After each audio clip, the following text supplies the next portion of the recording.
In the deepest parts of the Philippine forests, where ancient trees block out the sun and shadows move with malice, there exists a creature born not of nature, but of tragedy and demonic possession. They found a baby survivor among the corpses, raised him in an orphanage, but he never cried. He only stared, waiting.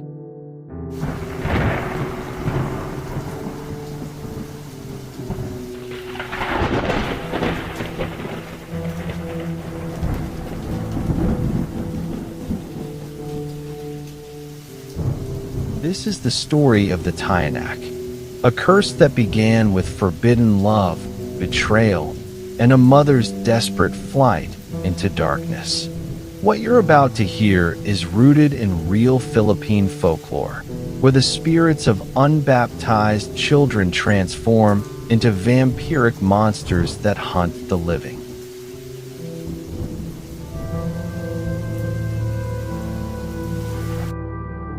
If you hear a baby's cry in the forest, run, because what cries in the darkness is no longer human. Our story begins in a remote Filipino village, where tradition runs deep and secrets fester like wounds. In a decaying nipa hut at the village edge, Maria harbors a dark secret, one that grows inside her with each passing day. She carries the fruit of her sin, a child conceived not with her husband Juan, but with another man. For months, she hid the truth, wrapped herself in loose clothing, avoided Juan's gaze. But secrets have a way of revealing themselves. The night Juan discovered the truth, love vanished in an instant, replaced by something far darker. Jealousy, rage, the kind of fury that turns a man into a monster. The home fills with screams and chaos. Plates fly across the room, shattering against walls. Violence erupts like a volcano finally unleashed. Trust, built over years of marriage, shatters in minutes. Juan grabs a knife from the kitchen, his eyes wild with betrayal and intent on destruction. In that moment, Maria knows. He means to kill both her and the unborn child. Terrified, her survival instinct screaming, Maria does the only thing she can. She runs. She bursts through the door and flees toward the thick forest that surrounds the village. Behind her, Juan's roars echo through the night. The village watches helplessly from behind closed windows, too afraid to intervene in a husband's rage. Maria runs deeper into the darkness, branches tearing at her clothes and skin, until the lights of the village disappear completely behind her. She reaches the edge of the dense forest, where even moonlight refuses to penetrate. Her lungs burn, her legs tremble, and then it begins. Labor.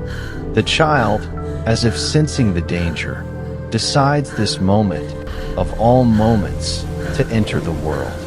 Contractions rack Maria's body. She collapses against a massive tree, blood trailing behind her in the dirt. Sound. Thunder building, rain beginning. Above, the sky splits open. A lightning storm of biblical proportions tears across the heavens. Rain hammers down in sheets. Thunder shakes the earth itself.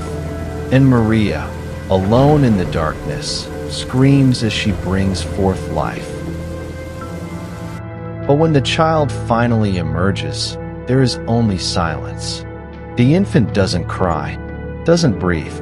Its skin is cold, lifeless, the pale blue of death. Maria cradles the tiny corpse, her tears mixing with rain and blood. Her child is stillborn, dead before it could ever truly live.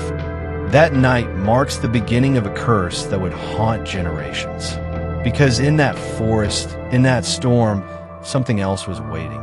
Something ancient and evil that had been watching from the shadows.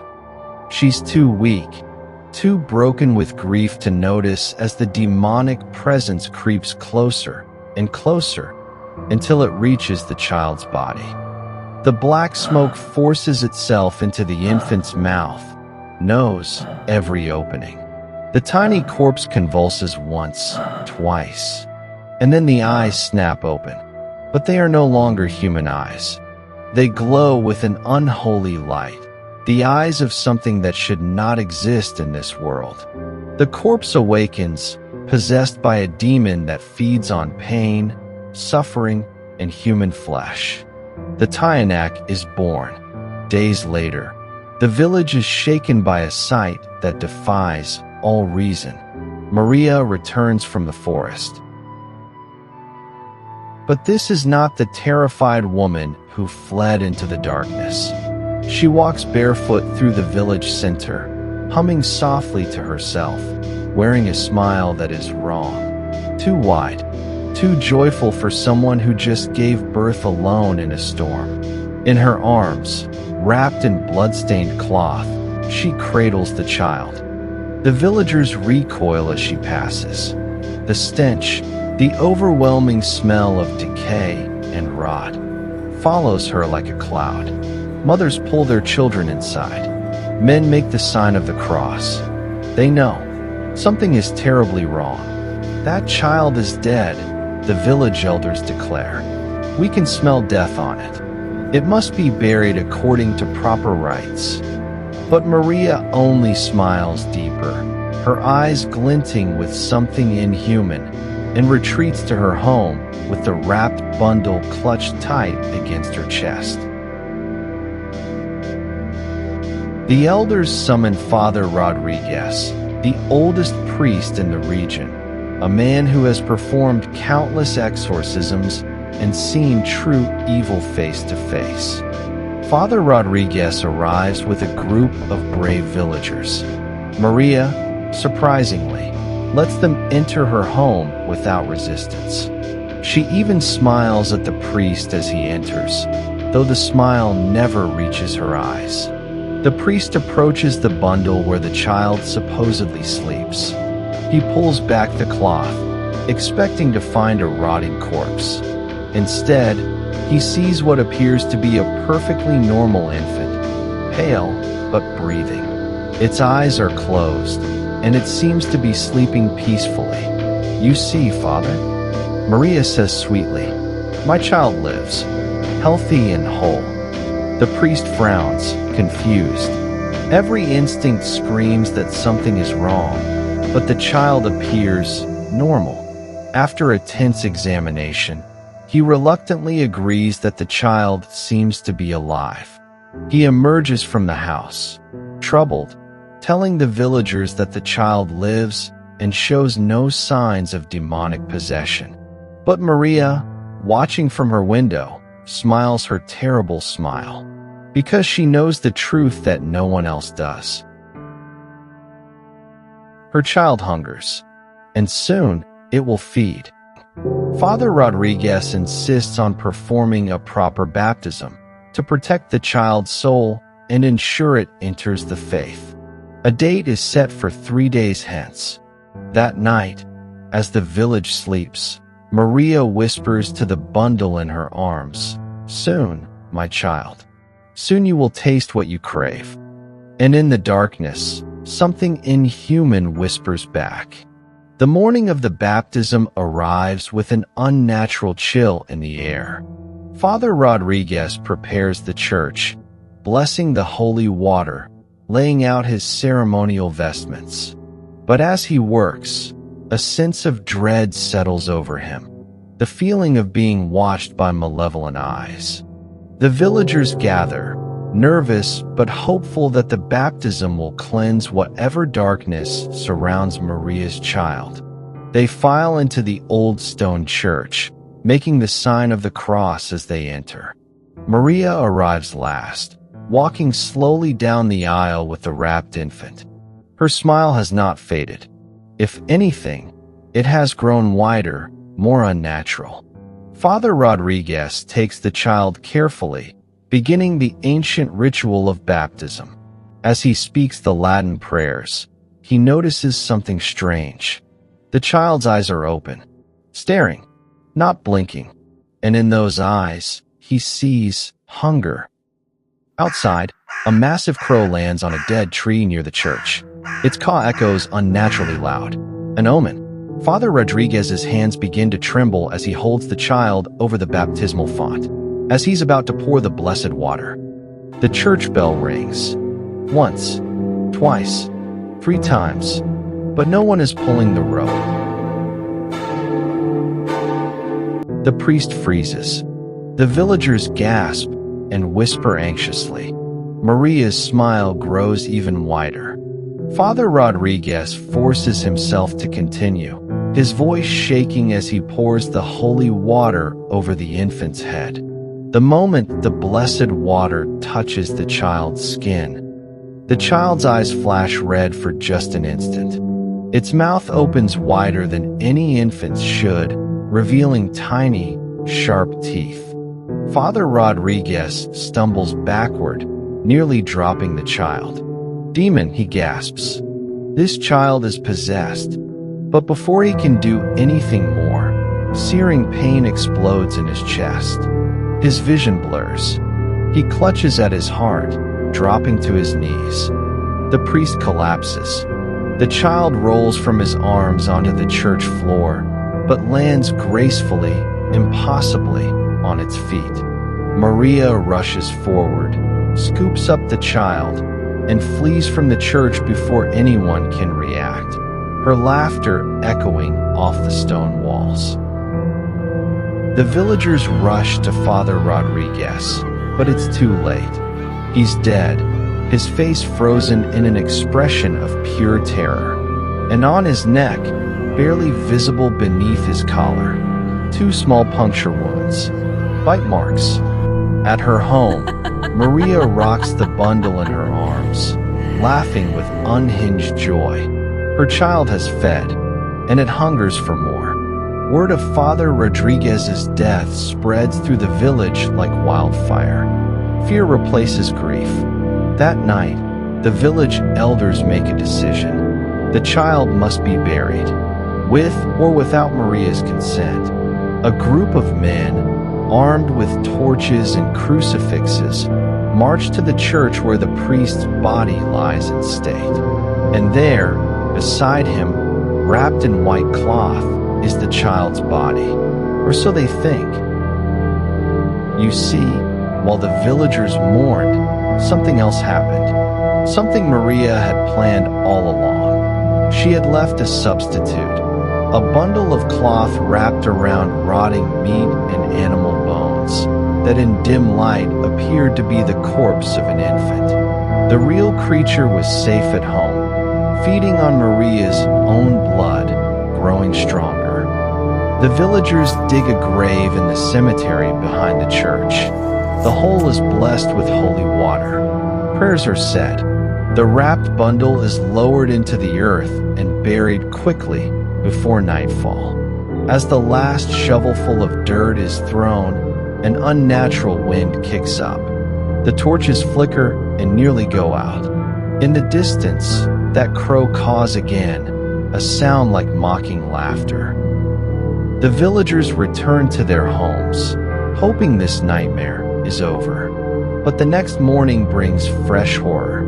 Sound, gasping, shocked voices. A farmer heading to his fields passes the cemetery and sees something that makes his blood run cold. The grave has been opened. From the inside, dirt is scattered everywhere, as if something clawed its way out. And the wrapped bundle lies torn open on the ground, revealing only rotting meat and bones. No child's body. The farmer runs to the village center, shouting the alarm. Villagers rush to the cemetery and confirm the impossible. The grave is empty, and lying beside it, face down in the dirt, is another body. Thomas, the gravedigger who had helped bury the child. Dead, his eyes wide with terror, his neck bearing the same puncture wounds as Father Rodriguez. The village erupts in panic. Mothers lock their children indoors. Men arm themselves with whatever weapons they can find. That night, no one sleeps, because everyone knows what comes next. The monster will hunt. As darkness falls, the villagers make their final decision. Maria must be stopped, and the creature must be destroyed. A mob of villagers, armed with torches, farming tools, and crucifixes, storms toward Maria's nipa hut. The old priest from a neighboring village leads them, carrying blessed water and ancient prayers. "Bring out the demon," they shout. "Maria, surrender the creature or face God's judgment." Inside, Maria sits calmly, rocking in her chair, cradling the wrapped bundle and humming a lullaby. She shows no fear, only that terrible, knowing smile. When the villagers break down her door and pour inside, she looks up at them with eyes that are no longer entirely human. "My child sleeps," she says softly. "Do not wake him." The men seize her, dragging her from the chair. "Where is the creature?" they demand. "Where is the demon?" Maria says nothing. She only smiles. And then they hear it. A baby's cry from the corner of the room. But this is not the cry of a normal infant. It's too loud, too sharp, like nails on slate, like screaming metal. The sound pierces their eardrums and makes grown men wince in pain. From the shadows, something crawls forward into the torchlight. At first, it appears to be a normal baby, naked and vulnerable. But as it moves closer, the illusion shatters. The creature's limbs elongate. Its fingers sprout claws like razors. Its mouth splits open impossibly wide, revealing rows of needle-sharp teeth. Its eyes glow red with demonic hunger. The Tiyanak reveals its true form. The creature attacks with inhuman speed. It leaps at the nearest villager, tearing into his throat with those terrible teeth. Blood sprays across the walls. The mob scatters in terror, but the cramped hut offers no escape. The Tiyanak moves like liquid death, climbing walls, dropping from the ceiling, killing with brutal efficiency. Maria, still held by two villagers, begins to laugh, a sound of pure madness and maternal pride. She delights in the chaos, in the screams, in the blood. In the chaos, a torch falls. The dry nipa grass catches fire instantly. Flames race up the walls and across the ceiling. Within seconds, the entire hut is an inferno. But the Tiyanak doesn't stop. It continues its rampage, hunting those who invaded its home, protecting its territory. One villager, Miguel, a young farmer desperate to save his friends, grabs a bamboo spear from the corner.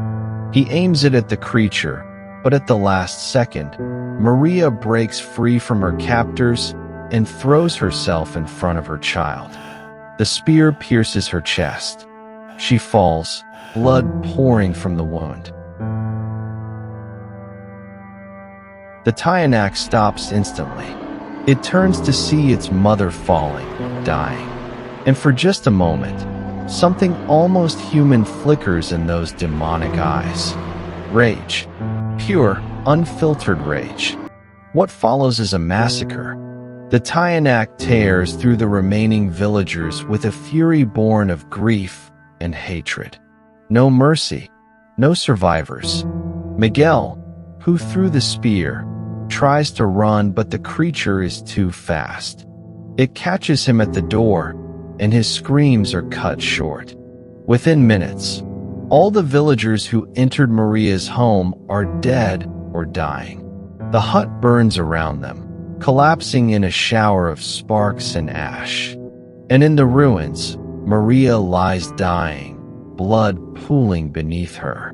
The Tiyanak approaches slowly, its monstrous form shimmering and fading. It reverts, back to its innocent baby form, small helpless, vulnerable. The creature crawls to Maria and nestles against her chest, crying over its dying mother, the only being in this world who ever loved it, who ever accepted it despite its demonic nature. Maria, with her last breath, reaches up and touches the infant's face. Her smile, finally, is genuine, loving. "My child," she whispers. And then she's gone. When the authorities arrive at dawn, they find a scene from a nightmare. The entire village is silent. Bodies lie in the streets, in homes, frozen in expressions of absolute terror. Maria's hut is nothing but smoldering ash and burned wood. The stench of death hangs heavy in the air. No survivors. None. The police investigators, hardened men who've seen the worst of humanity, struggle to understand what happened. Was it a massacre? A cult? Mass murder? Then, from deep in the forest, they hear something that makes their blood run cold. A baby's cry. Weak, plaintive. Following the sound, they push through the undergrowth until they find it. An infant, naked and alone, lying on a bed of leaves. It looks up at them with dark, innocent eyes. "How did a baby survive?" one officer whispers.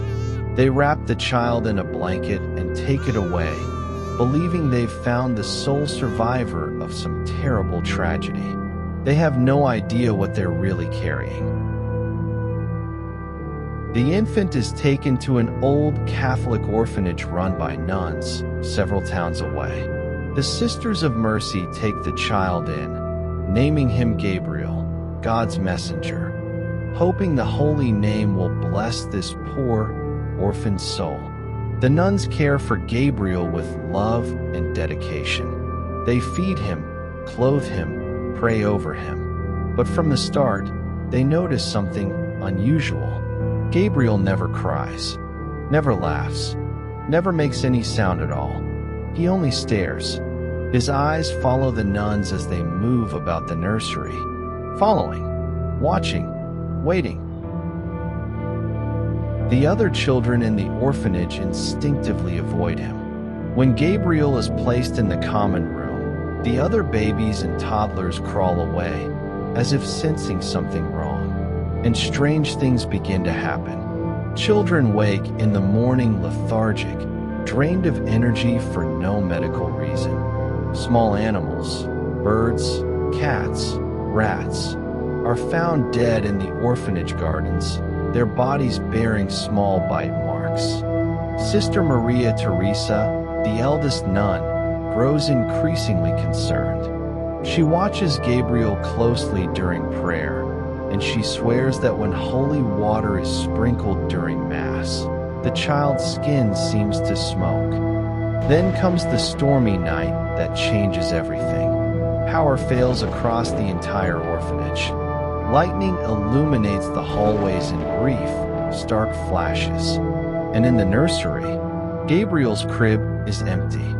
Sister Agnes, who was watching the children, searches frantically in the darkness.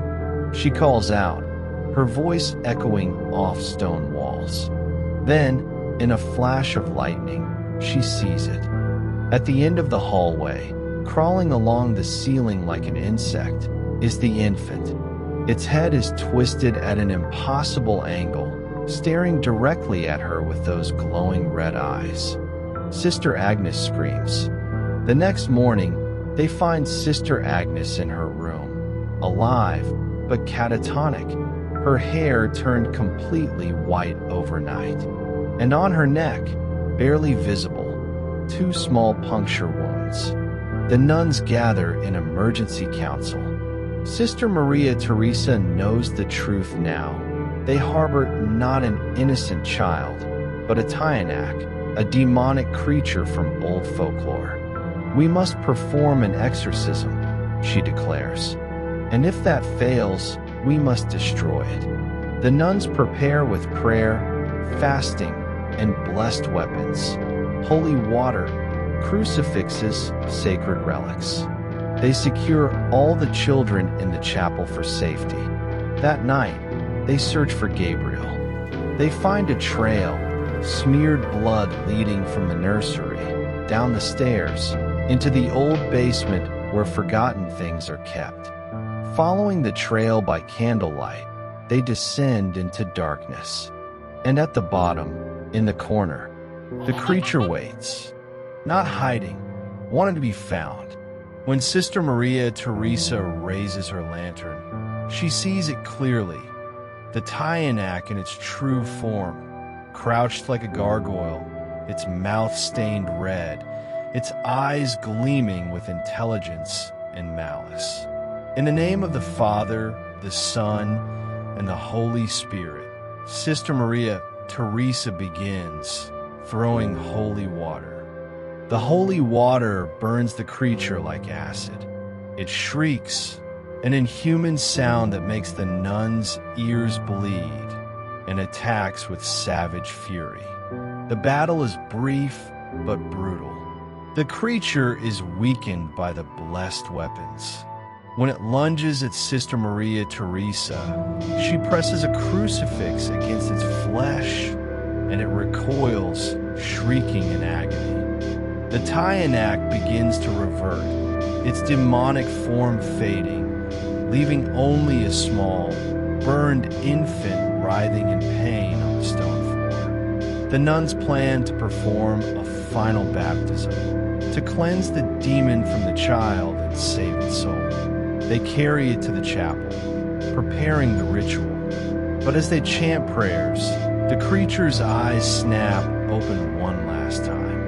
With a final burst of inhuman strength, it tears free from their grasp and flees, crashing through a window and disappearing into the night. The nuns and the authorities they've called give chase into the forest, armed with blessed water and prayers. They follow the blood trail deep into the trees, where moonlight barely penetrates. And there, in a clearing, they finally find it. The Tiyanak lies in its final form, a weak, burned infant, crawling across the forest floor. It's not fleeing anymore. It's searching. The creature reaches an old, overgrown grave, Maria's grave, where she was buried in secret after the massacre, alongside the memories of her sins. The infant collapses on the disturbed earth, too weak to continue. As the nuns and authorities surround it, weapons ready, they see something that makes them pause. The creature is crying, real tears, not a deceptive look. It reaches out with tiny hands toward the grave, seeking its mother, the only being who ever loved it, the only one who saw past the demon to the abandoned soul within. Sister Maria Teresa lowers her weapon. "Bury them together," she says quietly. "Let the child rest with its mother." Perhaps that was all it ever wanted. And so they do. They dig beside Maria's grave and place the dying creature in the earth next to her. As soil covers the infant's face, its crying stops. Its eyes close. For the first time since its cursed birth, the creature knows peace. Mother and child buried together at last.